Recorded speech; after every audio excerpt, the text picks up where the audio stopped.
To begin, at long last, to do more, to go further, men have begun to go down to the sea, not to cross it, not to play within it, but to dwell, to live for a while. Consider, for example, the Bermudan neighborhood of the sea. Here in Sea Lab 1, 4 men lived and worked for 11 days at a depth of 193 feet.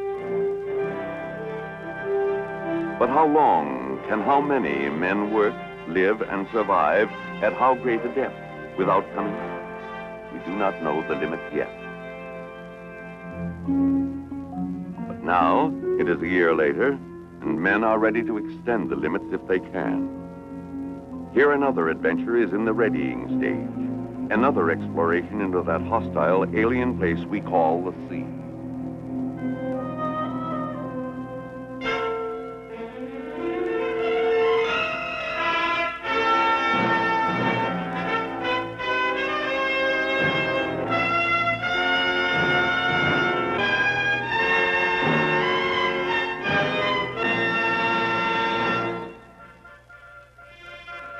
Here, within the sovereign waters of our America, the political frontier is but 3 miles from the shore. But the intellectual frontier is only a few feet below the waves. For we know so little about so much of our planet, which is the sea. This unknown empire that begins before our very eyes on every shore.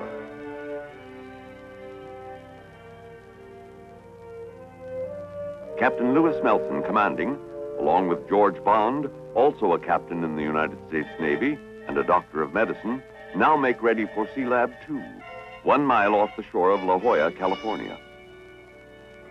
Captain Zoni, commence flooding conning tower. What's our absolute pressure in Sea Lab? We have 44.1 pounds absolute. As Navy divers and riggers prepare to lower Sea Lab 2 to the bottom, 205 feet below, the question becomes, can men go even deeper, stay even longer, and work not only hard, but skillfully too? What indeed are the limits on flesh and blood beneath the waves? Never before Sea Lab 1 had men lived so long within the sea at such a depth. But to state a record is to state a challenge. That eternal American question, what next? If man need not return to the surface periodically, taking a long time to decompress those potentially fatal bubbles within his body, he can be infinitely more productive down below. But suddenly, as Sea Lab is being lowered... Command Van, we're losing pressure pretty fast. I would imagine we have a leak here. We'll have a diver's check for a leak.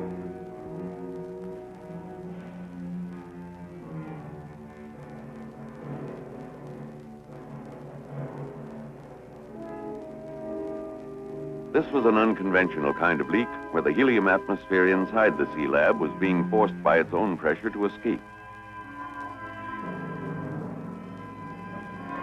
Capizoni, divers report leaks at all port vents. Are we still losing gas rapidly? We're losing gas fairly rapidly. I think we could probably stay ahead. Very well. Diving station, let's continue to lower away. We can't stop. I repeat, we can't stop at 60 foot for check. We're losing gas. We have only 8,000 cubic feet of helium to get to the bottom. We must continue to lower away. It became a race. Get Sea Lab to the bottom right now, where the approximately equal pressures would keep the water out, the vital gases in. And so, 205 feet down, Captain Mazzoni, Sea Lab on the bottom.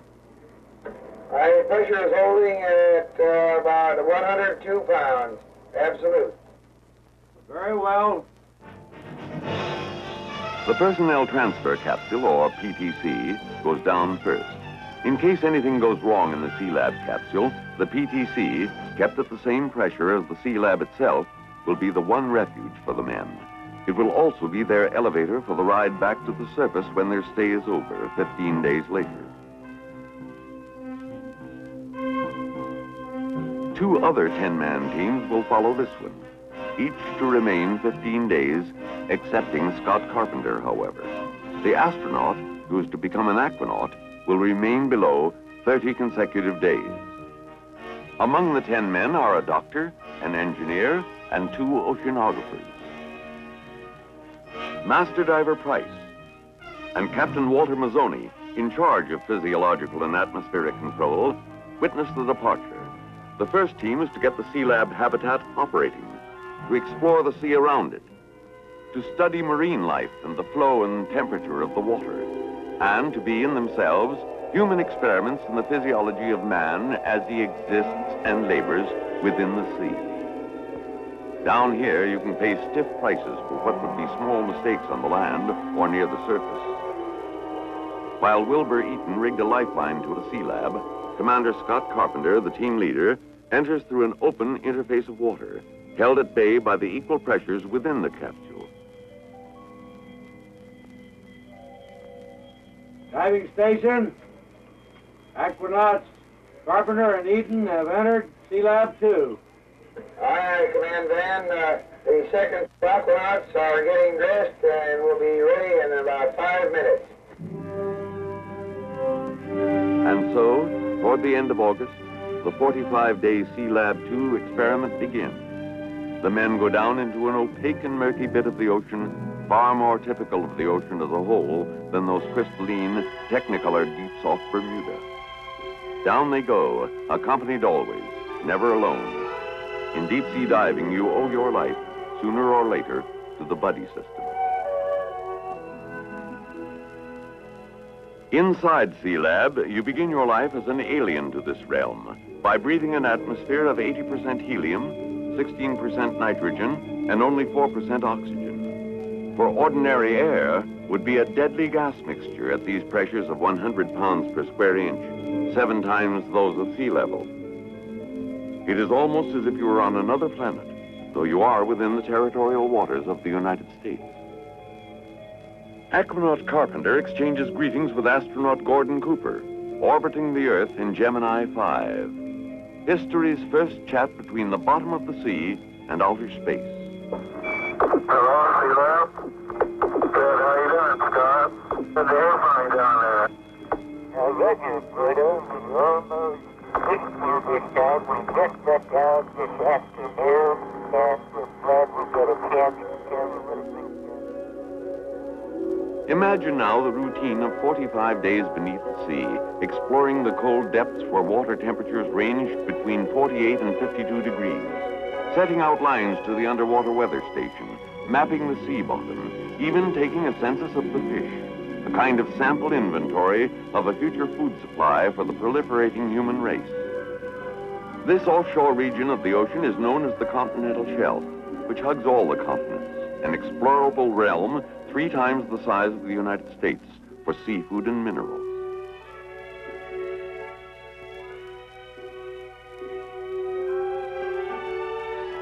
A new realm for travel and rest, study and work. Today's fantasy turns out to be tomorrow's routine often enough.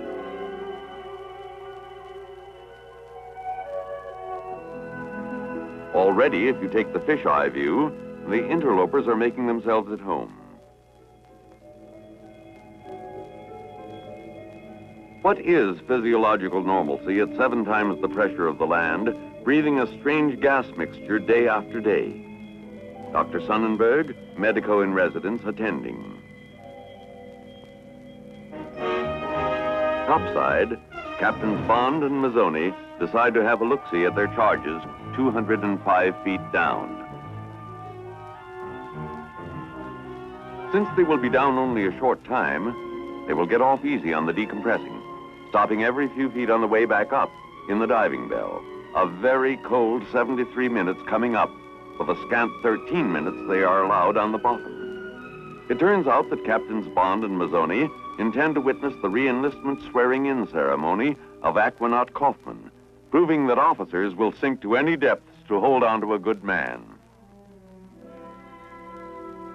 If you are a marine biologist, can you imagine a more ideal aquarium than the sea itself, to which you, too, at least for a while, belong?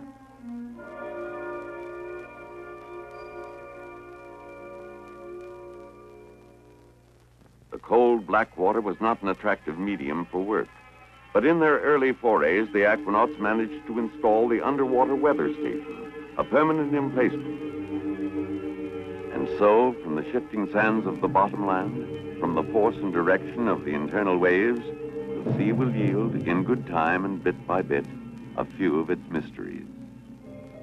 Man, too, has his mysteries, and he submits to frequent mathematical testing and even to electrocardiograms, both in and out of the water, as a constant check on his heart. The question always, what is normalcy under high pressure and a strange gas mixture?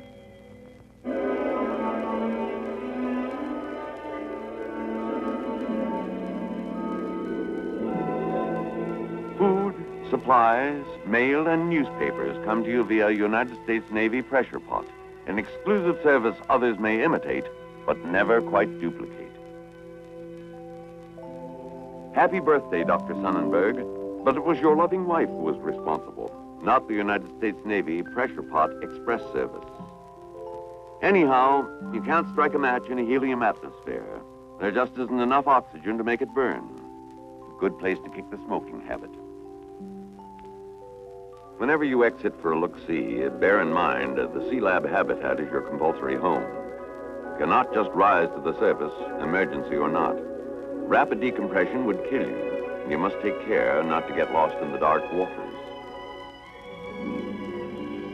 Among the hazards of the deep are the scorpion fish. The first aquanaut to be stung by one was Carpenter, who was hit on the right index finger, causing his arm to swell all the way up to the elbow.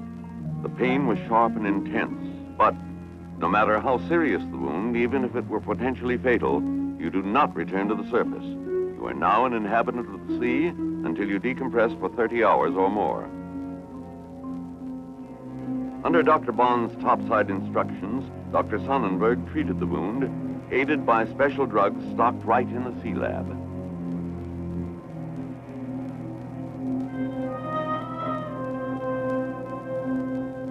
With 3 members of Team 2 already on board, the first team waits to depart, 15 days after sinkdown. It's farewell to Carpenter, who will remain below another 15 days. The ascent will be a matter of a 54-minute elevator ride in the personnel transfer capsule, after which 31 hours in the deck decompression chamber will return the 9 men to terrestrial status.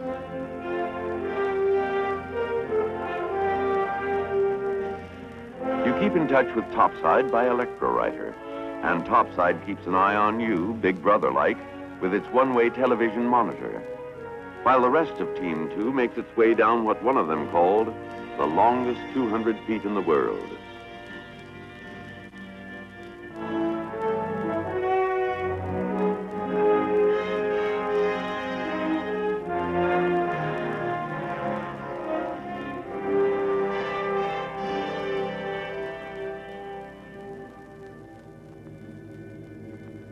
Carpenter holds quarters with the members of the second team.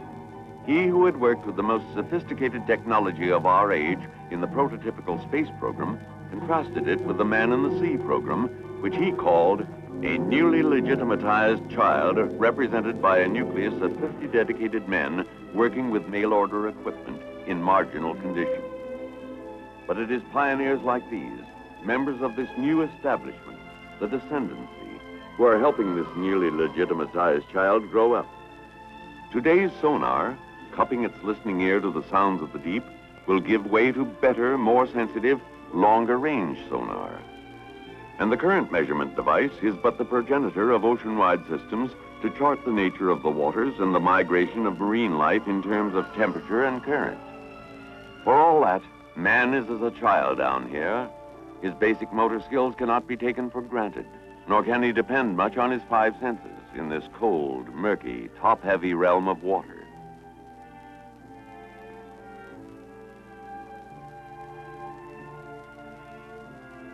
You develop a certain gladness to be home again. Home, sweet helium breathing, crowded, celibate, teetotaling home, with its constant tests and measurements and checks. Relieved now and then by Papa Topside's folk symphony.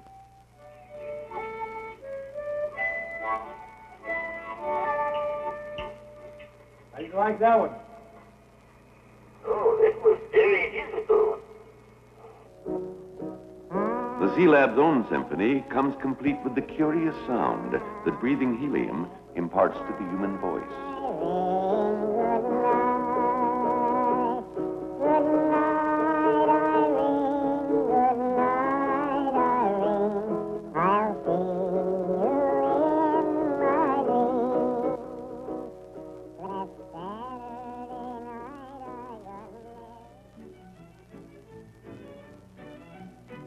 Into this ocean realm of mountains and canyons, plains and plateaux, who will play the role of St. Bernard dog to aid those in distress?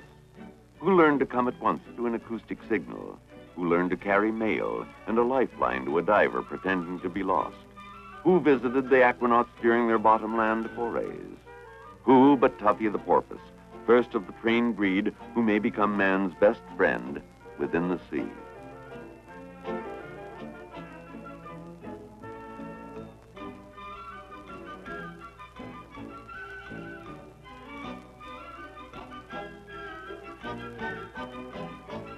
Sunday was normally a day of comparative rest, a day made more meaningful by the Sea Lab prayer. Safeguarding care in all the many hours of their life under the sea. Give unusual wisdom to each of us topside who might somehow control their work and safety as they perform their duties below. And when their work and thy will together be done, grant us all a safe and worthy respite from our labors for a time to come. We ask all of this in the name of Jesus Christ our Lord. Amen. Thus did 30 days pass, a methodical and persistent sequence of work inside and outside the habitat, of catch-as-catch-can meals and housekeeping, of human measurement and evaluation under high pressure. Now the second team makes ready to depart, Scott Carpenter along with them, after their span of 15 days, his of 30, into the personnel transfer capsule. And as medical wisdom has it, 33 hours of decompression on the support vessel in the deck decompression chamber. Decompression is the cross the divers bear. Meanwhile, the third team of 10 men prepares to depart for inner space. Led by Master Diver Robert Sheets, at 50, the oldest of the aquanauts. It's getting to be a kind of routine, the almost inevitable destiny of things that seem fantastic at their very outset, whether it be a flight across the ocean or even a man in orbit. To make the far out and everyday affair is, after all, the prime purpose of all our technology. While he decompresses, Commander Carpenter has a phone chat, still in his helium voice, with his commander-in-chief. Scott, do you read me all right? Yes, sir, Mr. President. Read you loud and clear. How news? Fine. Well, Scott, I'm mighty glad to hear from you. You've convinced me and all the nation that whether you're going up or down, you have the courage and the skill to do a fine job. Well, thank you very much. There were a lot of other people who demonstrated the same kind of courage. It's a great crew out here, and we're all very honored and pleased that you saw fit to call us and let us know that you were interested in what we're doing.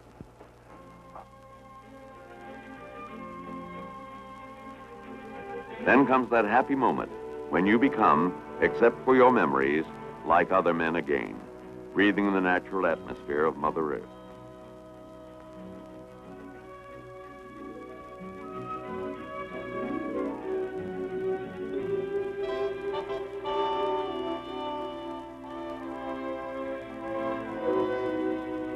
While down below, Dr. Sonnenberg, who has returned for a second 15-day stint, wrestles with that electrically heated diving suit that will permit 3-hour journeys away from Sea Lab in comparative comfort. The prime objective of the third team was to try new underwater salvage techniques. Using a special foam, they raised barrels and an aircraft hulk from the bottom. With special torque-free tools, working on the explosive principle, they attached plates and lifting surfaces to part of a submarine hull. Older tools like the spear and the fishhook can be very useful too. You may not like sashimi, that Japanese delicacy roughly translated as raw fish, but frying is verboten down here. Hydrocarbon smoke doesn't mix well with helium in a delicate man-made atmosphere. This team and Team 2 made excursion dives to the rim of the underwater canyon 266 feet below the surface. Master diver Sheets, however, went with another man to the 300-foot mark, followed thereafter by other members of the team. Afterward, they dined on plankton, that floating microscopic life of the sea, saying it tasted like nuts.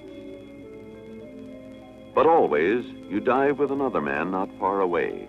The brief history of deep diving has proved time after time that the best of divers needs help desperately sooner or later.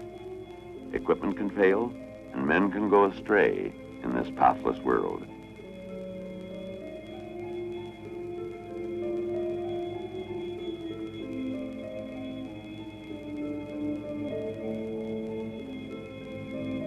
In the murk of the seafloor, you see a hint of the future. Mining by bottom coring, a miniaturized sample of what one day may be gigantic machines gathering minerals from the bottomland.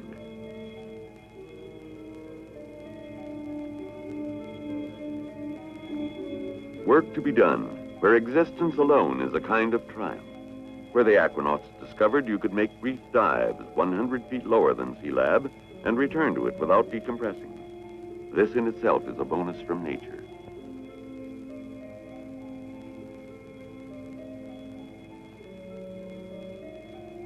"45 days have passed since the first 10 men came to live here, and now the time has come for anchors away, for men and hardware too.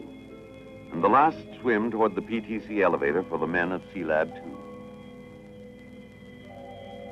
Command van, the Aquanauts report the lower hatch has been shut and dogged. They are standing by, ready to come up. Very well.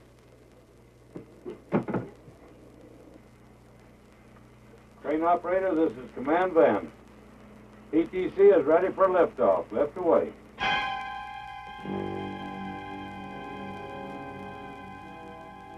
A crucial moment as the personnel transfer capsule breaks water. It contains 10 men still under sea bottom pressure who must decompress slowly or die. A faulty valve, a leak, a single mistake of the many that are possible could turn the capsule into a coffin. As it is, the ancient art of rigging is not the least of the skills you need in this particular kind of oceanography. The mating of the personnel transfer capsule with the deck decompression chamber. Now begins the long wait. Decompression from 100 pounds per square inch to 14 7/10 pounds per square inch. From 205 feet below to sea level. But at the 28-foot mark, almost home, trouble, bad trouble. Okay, Bob, we got the report on your possible hit. Would you like to give me a rundown on it, please? Yes, Captain. I have a pretty deep-seated pain in my right leg. It started about an hour ago. It started at the right knee and has now progressed up to my hip. And pain is increasing in intensity. I thought I'd better report to us as possible. Yeah. Okay, wait one. Let me check here, Bob. I think we better hold at 26 feet.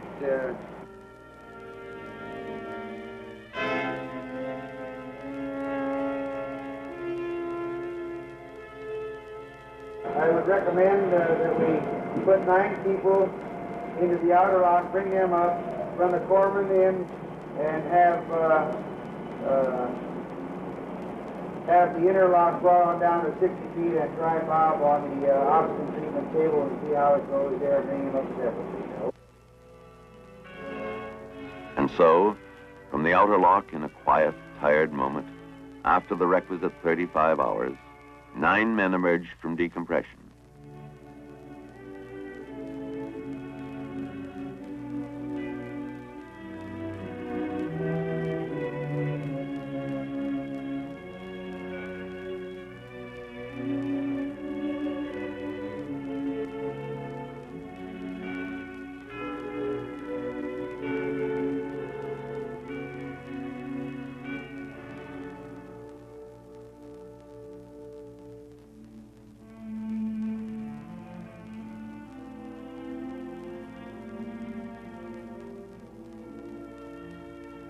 It was not until more than 12 hours later that Bob Sheets emerged, free of pain and in good shape. Even the home away from home, a shell empty of men, is once more upon the surface, floatable elsewhere for another chapter in this ongoing adventure of man within the sea. Perhaps we shall see her again as Sea Lab 3. The commendations of today, the just pride for work well done, set the stage for the eternal question of all adventure: where do we go from here? Perhaps we will routinely send men to 800 feet soon, to 1,700 and more feet within some years, to live, to work, to study.